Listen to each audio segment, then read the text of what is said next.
एक बार आप सभी मेरे साथ ओम का नाद करेंगे। भगवान शिव की स्तुति ओम की नाद से।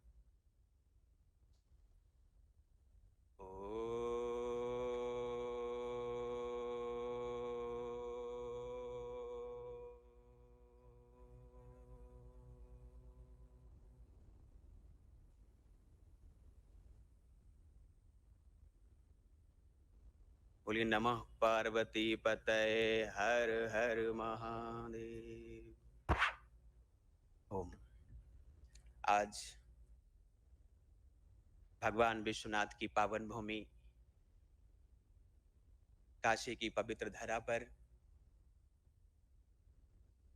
हमारे पूज्य महामना की पावन ऊर्जामयी भूमि पर मुझे आने का सौभाग्य प्राप्त हुआ।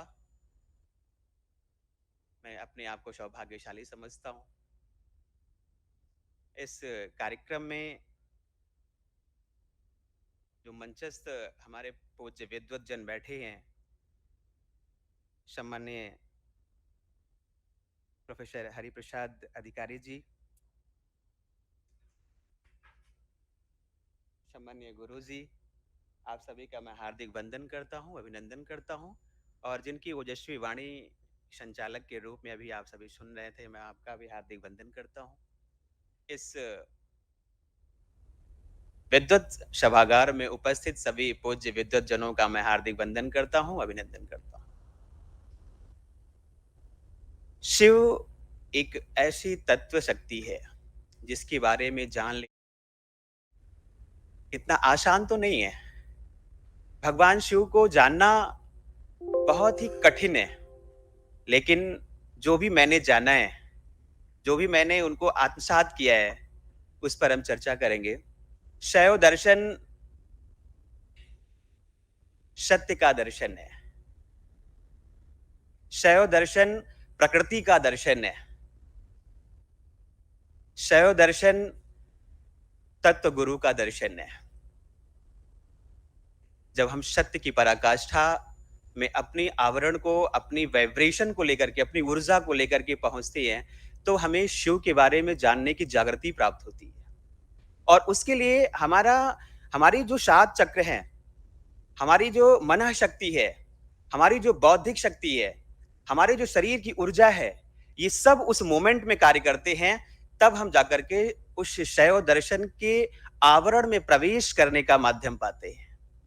और निश्चित तौर पर कश्मीर को यह प्रथम उपहार प्राप्त है, क्योंकि सुंदरम की जो अवधारणा है, जहां सत्य हो, जहां पर सब शिवमय हो, जहां पर सब कुछ सुंदरता का आवरण हो, क्योंकि शिव परमात्मा है, शिव परम तत्व है, और परम तत्व जो है परमानंद है।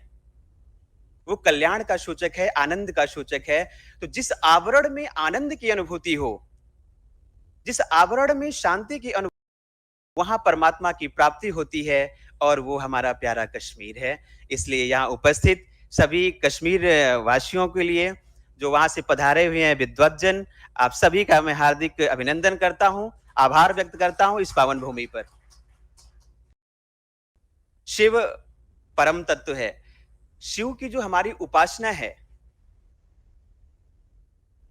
वह ज्योतिर्लिंग के रूप में होती है। और इस भूमि पर हमारे भगवान विश्वनाथ विद्यमान हैं, एक ज्योतिर्लिंग के रूप में।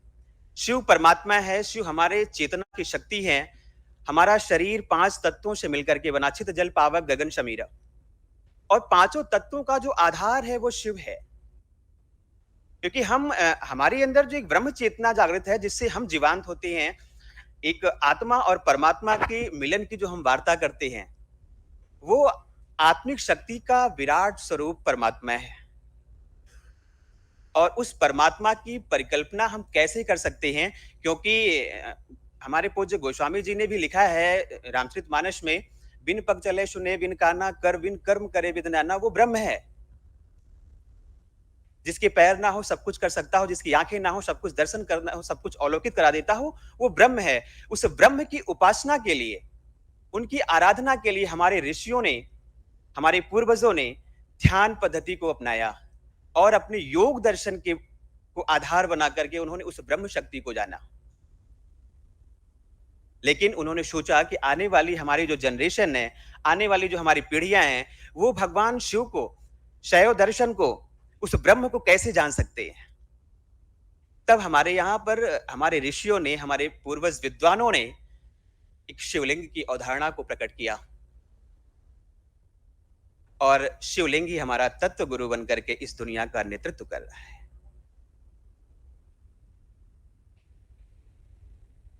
हम उनकी पूजन ज्योतिर्लिंग के रूप में करते हैं। ज्योति मीन्स प्रकाश और लिंग मीन्स उनका आवरण। जो प्रकाश का द्योतक हो, जो सत्य का द्योतक हो, जो ब्रह्म का द्योतक हो, वो है शिव। जो कल्याणकारी हो, जो मंगलकारी हो, वो है शिव। जो संपूर्ण चर चराचर को आनंद की प्राप्ति देता हो, वो है शिव। और शिव की उपासना जब हमारे ऋषियों ने आत्मसात किया, तो हमारे ऋषियों का जो वाइब्रेशन था, क्योंकि हमारे ऋषि कौन है?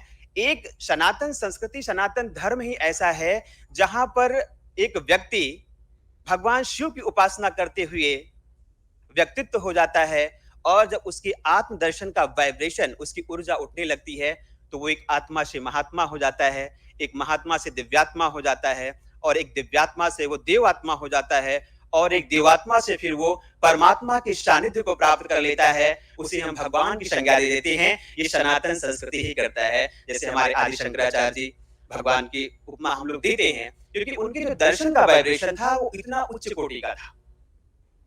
जब भगवान शिव के उस तत्व शक्ति को हमारे ऋषियों ने धारण किया, हमारे पूर्वजों ने धारण किया, तो भारत को विश्व गुरु बना दिया, भारत को सोने की चिड़िया बना दी।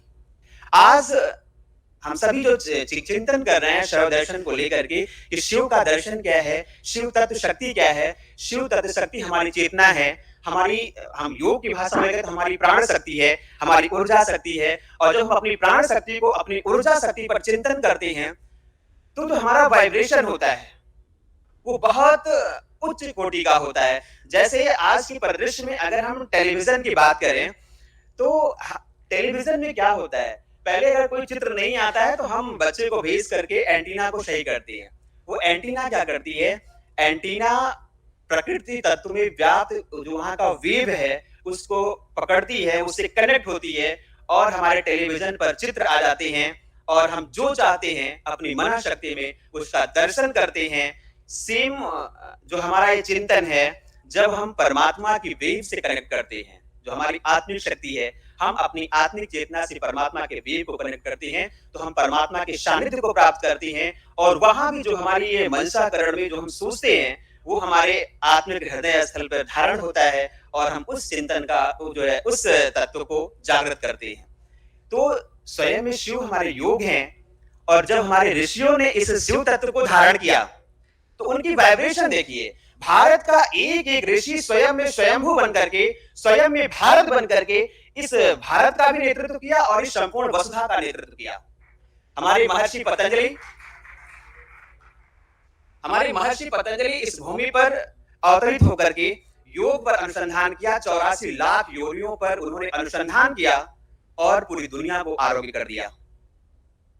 हमारे महर्षि सुश्रुत चरक इस भूमि पर आकर के हजारों लाखों करोड़ों पौधों पर सर्च किया। ये सब दर्शन की पराकाष्ठा में थे, दर्शन की परम चरण जो है सत्ता को प्राप्त करने वाले लोग थे। जब उन लोगों ने हजारों लाखों करोड़ों पौधों पर सर्च किया, पूरी दुनिया को आयुर्वेद दे दिया।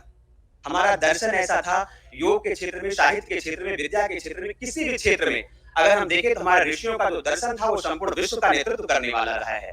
जब पूरी दुनिया में विज्ञान था ही नहीं, तब हमारे महर्षि कणाद ने आज के 3000 वर्ष पहले अणु परमाणु की संरचना कर दी। हमारे भारद्वाज ऋषि ने आज के 7000 वर्ष पहले विमान शास्त्र को लेकर के पूरी दुनिया को बता दिया था। उन्होंने वायुयान की सारी संरचना, सारी थियरी बता दिया। पूरा विश्व उससे अवलोकित हो रहा है। तो जो हमारे ऋषियों का दर्शन रहा है, हमारे भगवान शंकराचार्य जिन्होंने 4 पीठ की स्थापना कर दी, हमारे स्वामी विवेकानंद जिन्होंने दुनिया के पटल पर भारतीय वैभव को बढ़ाया है, ये इनके दर्शन का जो वाइब्रेशन था वो भारत का एक-एक ऋषि पूरी दुनिया का नेतृत्व करने वाला था। आज हमें जो ये समीक्षात्मक हम लोग अध्ययन कर रहे हैं कि शैव दर्शन को हम आत्मसात कैसे करें? तो आत्मसात करने के लिए हमारे पूर्वजों ने जो पद्धति बनाई वो योग की। योग शक्ति के द्वारा हम उस परम तत्व को धारण करें और शिव शिव वह शक्ति है जो त्रिनेत्रधारी है। अभी पूज्य गुरुजी बता भी रहे थे कि जो हमारा त्रिनेत्र है, त्रिनेत्र का महात्म्य क्या है?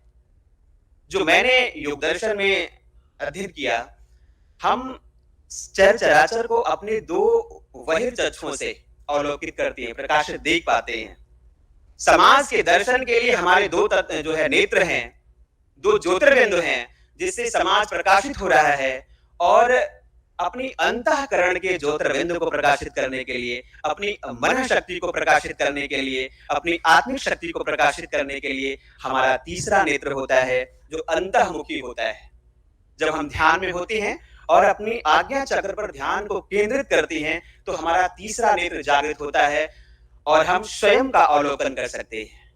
क्योंकि जब तक हम स्वयं का अवलोकन नहीं करेंगे, तब तक हम उस शक्ति को धारण नहीं कर सकते हैं। तो शिव हमें स्वयं के अवलोकन कराने का एक माध्यम है और वो वह शक्ति है जो अपनी वाइब्रेशन, अपनी ऊर्जा से संपूर्ण चराचर को अवलोकित करते हैं। आज हमारी युवा पीढ़ी उस शक्ति को धारण करे तो निश्चित तौर पर हम भगवान शिव की उपासना से उस परम तत्व को प्राप्त करेंगे और अपनी वसुधा को, उस देश को प्राप्ति के लिए कार्य कर सकेंगे। एक बार आप सभी को पुनः बहुत-बहुत अभिनंदन, बहुत-बहुत वंदन। आप सभी को बहुत-बहुत साधुवाद।